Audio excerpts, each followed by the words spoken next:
Okay, magandang hapon po sa inyong lahat. It's 1:30 in the afternoon here in the Philippines at pag-uusapan natin itong trending ngayon, no? Kumakalat ito ngayon sa social media na itong si Luis Manzano ipinatawag ng NBI dahil sa issue ng investment scam. Okay? Matindi itong pangyayari na ito dahil isang celebrity, artista, host itong involved dito sa issue ng investment scam. Okay? Pero bago ang lahat, bago natin ito itatalakay, help me na i-like at i-share itong video natin sa Facebook at sa YouTube para kakalat ito sa taong bayan, itong latest update natin. Okay? Sabay-sabay tayong mag-like and share. 1, 2, 3, go! Thank you very much. And also guys, itong Donmar TV, kung bago ka pa lang sa aking Facebook page at YouTube channel, please consider na i-subscribe at i-follow itong Donmar TV para lagi kayong updated sa mga balita na kagaya nito. Okay? Sabay-sabay tayong mag-follow and subscribe. 1, 2, 3, go! Thank you very much. At Caveman Coffee, bili na kayo sa Shopee because it's 22% off. Order now. Recommended ng Donmar TV yan.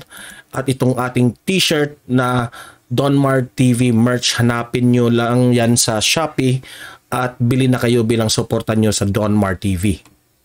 So, punta tayo dito sa issue ngayon kay Luis Manzano na ipinatawag ito sa NBI dahil nga sa issue ng investment scam, no? Itong si Jinky Santa Isabel, okay? Ipapakita ko itong picture ni Jinky Santa Isabel. Nagrereklamo ito sa NBI kasi naka-invest na siya ng 3,980,000, no? Para maging co-owner dito sa dalawang gasolinahan, no?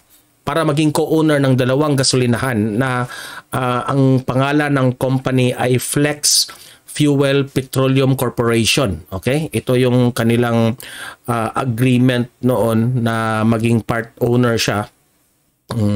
Ito. Yan. Flex Fuel collection receipt. Yan. So, ipinakita yan ng balita na nagpapatunay na itong si Jinky Santa Isabela ay nag-invest nga dito sa Flex Fuel Petroleum Corporation na nagbigay siya ng 3,980,000. Sino ba namang hindi mag-invest na sa pagkaalam niya na ang chairman dito ay si Luis Manzano. So, meron siyang malaking paniniwala sa kumpanyang ito. Okay? Na she was promised by the company, no? Pinangakuan siya ng kumpanya na tatanggap siya ng 140,000 pesos quarterly. So, syempre, kung tayo ay nasa kalagayan nitong si Jinky, mag-i-invest ka talaga. Dahil yung chairman owner ay si Luis Manzano, so legit sa kanyang tingin, legit itong kumpanya na ito o nag-invest siya. Kasi may matatanggap siya in return na 140,000 quarterly, no? Pero noong 2021, 90,000 pesos lang ang nakuha niya, ang naibalik sa kanya sa pag-i-invest niya ng halos 3 million. Yan ang dahil nga ito nagrereklamo na siya sa NBI. Okay? So, syempre, dahil nangyari na ito, tinanong ni Jinky na kung ano yung mga reason bakit ganyan lang ang natanggap niya, 90,000 pesos lang, no?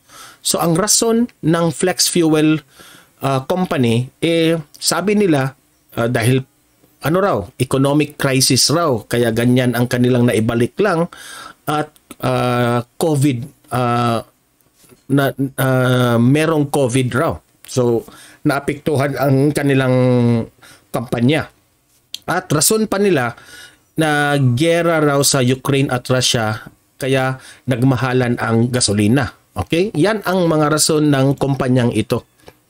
While tinanong ito ni Jinky, isang investor dito sa fuel company na ito. Okay? So noong sa pahayag ni Jinky, itong Jinky Santa Ana Isabela, no? 2022 gusto na niyang bawiin ang pera na ito. Dahil nga nafi-feel na niya na parang hindi nagwo-work ang kumpanya, babawiin na lang niya yung perang na invest kahit wala na raw yung mga kita. Okay? So, talagang gusto niyang mag-out as an investor at babawiin lang yung pera. Ngunit, itong si Jinky, na-discover niya na o natuklasan niya na meron pa palang 1,030 na kapwa investor na parehong may problema sa kanya. Marami palang investor itong kumpanyang ito na halos umaabot ng 1,030. Okay?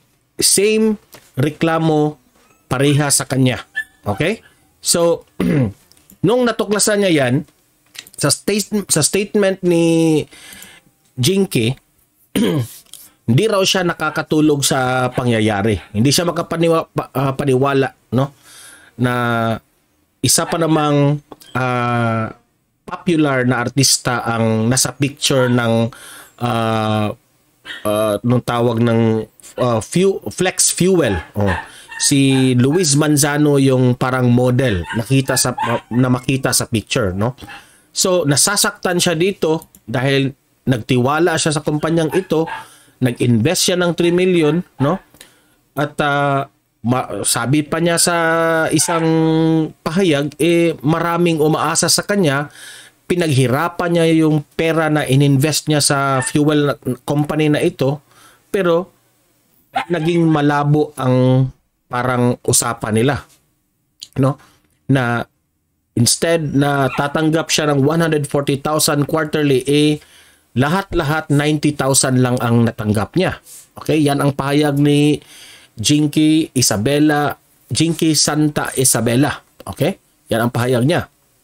So, aside from pumunta ito sa NBI at inireklamo itong Flex Fuel Company, inireklamo rin ni Jinky na itong si Luis Manzano. Dahil ito, ipapakita ko itong picture ni Luis Manzano. Ayan, kanina, di ba?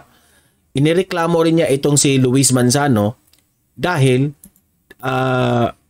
dating chairman ng kumpanya, no? Siya yung nasa mukha ng Flex Fuel Company. Kaya sabi niya, lagi niyang sinasabi sa kanyang statement na kaya nga nag-invest siya dahil kay Luis Manzano, no?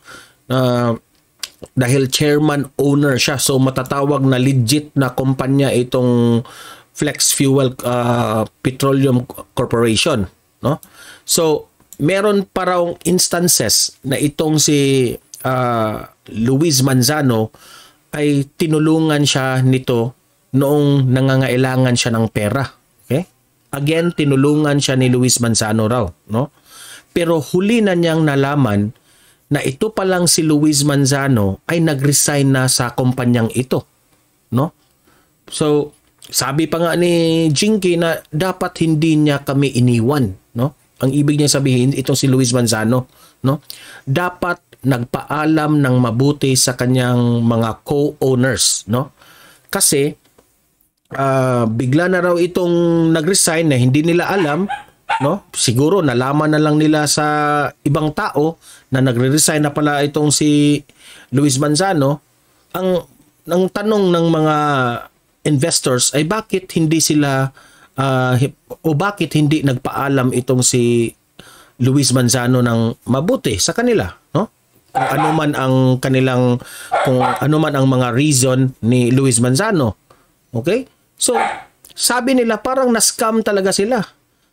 Dahil nga nag-invest sila dito dahil kay Luis Manzano, dahil popular host ito, legit na actor ito, no? Siya pa naman ang mukha ng Flex Fuel, no? Merong nakita na picture doon. So kaya nga parang ginamit rin ang mukha nitong si Luis Manzano para marami ang mag-trust sa company na ito na mag-invest, di ba? Pero sa pahayag naman ni Luis Manzano, no, dahil siyempre tinanong itong si Luis Manzano dahil marami nang nagrereklamo, sabi ni Luis Manzano, pumunta rin siya sa NBI tungkol dito, no? Pinai-investigate niya ang kumpanyang ito, no, na itong Flex Fuel Petroleum Company, no, na may utang na 66 million rin sa kanya. Okay? Yan ang pahayag ni Luis Manzano. Merong utang rin sa kanya itong kumpanya na ito. Na again, halos 66 million rin. Kaya, nagbitiw siya as chairman ng kumpanyang ito. Okay? Ito yung side ni Luis Manzano, ha? At sabi pa niya, at wala na siyang kinalaman sa kumpanya. Okay? Dahil nag-resign na siya. Para sa akin, dito nagkamali si Luis Manzano eh. No, parang sinabi niya na wala na siyang kinalaman sa kumpanya. Para sa akin, no, kung ako yung ipa-advise dito kay Luis Manzano, dapat sir, alam mong nagka-problema na kayo na meron palang utang yung kumpanya sa inyo ng 66 million, sana pumunta ka na lang sa NBI, inireklamo mo itong kumpanya na ito kasama itong mga co-owners na ito. Di ba? Itong si Jinky, marami pa naman sila. Libo-libong mga investor ito. No? Na same problem as Jinky. So yun sana ang ginawa mo. Nagpa-meeting ka namang mga co-owners at pinaalam mo na meron ring utang itong kumpanyang ito at sabay-sabay kayong nagreklamo sana. Ngunit, ngayon, pumutok na itong balita na ito, nasangkot ka, parang nadamay, hindi sangkot pala yung word, nadamay ka tuloy dito. No? Dahil nga, yung ibang mga investors ay sa iyo nag-trust, di ba? So, itong si Luis Manzano, inilapit niya ito sa dahil dati raw, sabi pa nitong si Luis Manzano, mga reklamo ng mga investors ng Flex Fuel, pumunta sa kanya, tapos ito namang si Luis Manzano, siguro tinulungan niya ito, ha? Ito siguro lang, baka tinulungan niya itong mga investors na ito, na isolve itong problema na ito sa pamunuan, pero hindi raw ito natugunan. Yan ang sabi ni Luis Manzano, no? So, itong NBI ngayon, sa sitwasyon ngayon dito, sa issue ng tinatawag nating issue ng investment scam na ito, itong Flex Fuel at si Luis Manzano ay ipinatawag ng NBI, okay? Para sa investigasyon na ito. Para naman marinig yung side ni Luis Manzano. And I believe itong si Luis Manzano hindi ito ugaling may bahid na scammer, no? Hindi ako maniniwala diyan na mang-scam itong aktor na ito dahil itong aktor na ito marami itong pera at I believe na mayaman ito. Bakit pa mang-scam? Para sa akin, biktima rin itong si Luis Manzano, no? Ito pananaw ko ito, opinion ko ito. I might be wrong, I might be correct, pero analysis ko lang ito, no? Na biktima rin itong si Luis Manzano. Kaya lang yung mga co-investors niya, no? Doon sa kanya nagreklamo dahil siya yung very popular na siya yung mukha dito sa Flex Fuel Company na ito. Okay? So, ayun na nga, pumutok yung balita na itong si Jinky Santa Isabela nagreklamo na, pati itong si Luis Manzano. Sa tingin ko nga, itong si Jinky nagrereklamo siya kay Luis Manzano. Pero papakita ko tong mukha ni Jinky, ha. Ayan. Yan siya. Nung in-interview siya ng media. No. Para sa akin, hindi siya masyadong galit ito ha, pananaw ko ito. Hindi siya masyadong galit kay Luis Manzano. Siguro nagagalit siguro ito sa Flex Fuel Company. no? Kasi ano alam kong itong si Jinky ngayon ay nalaman na niya na biktima rin itong si Luis Manzano, di ba? So, kinunan ng pahayag itong Flex Fuel Company, ngunit wala pa silang komentaryo dahil kinukonsulta pa raw nila yung abogado nila, no? So, which is naman, that's the legal procedure na hindi sila muna magbigay ng pahayag dahil siguro ito mapunta ito sa talagang iimbestigahan ito, no? Merong mga preliminary investigation na anong tawag doon? It will go preliminary investigation at kung mabigat yung mga ebidensya, ganyan, edi pupunta ito magkakasuhan yung mga taong pwedeng kasuhan, no? So hindi pa natin alam. So ganon yung pangyayari. Ang sa akin lang dito is magko-comment lang ako kay Luis Manzano, no? Dahil sa issue na ito, siya yung person na very popular na naging mukha rin siya dito sa Flex Fuel Petroleum Company. Okay? Siya yung dating chairman dito sa kumpanya na ito. So, medyo siya yung pwedeng masira dito. Sana, ang ginawa mo, Luis Manzano, meron palang, sabi mo, meron palang utang na 66 million itong kumpanya na ito, no? Sana nakikipag-coordinate ka sa mga investors na ito na nagrereklamo rin at sabay-sabay kayong nagreklamo. Ganun sana yung ginagawa mo. Ngunit it's too late already. Meron nang nagrereklamo, pati ikaw inireklamo niya. So, ganito ang nangyari. Okay? So, mahirap na may pangalan ka sa industriya at sa ganung bagay lang biktima ka pa at tapos masisira pa yung pangalan mo. So, ako naaawa ako dito kay Luis Manzano Hindi ito sinasadya niya Pero meron lang isang bagay na siguro nagkamali siya.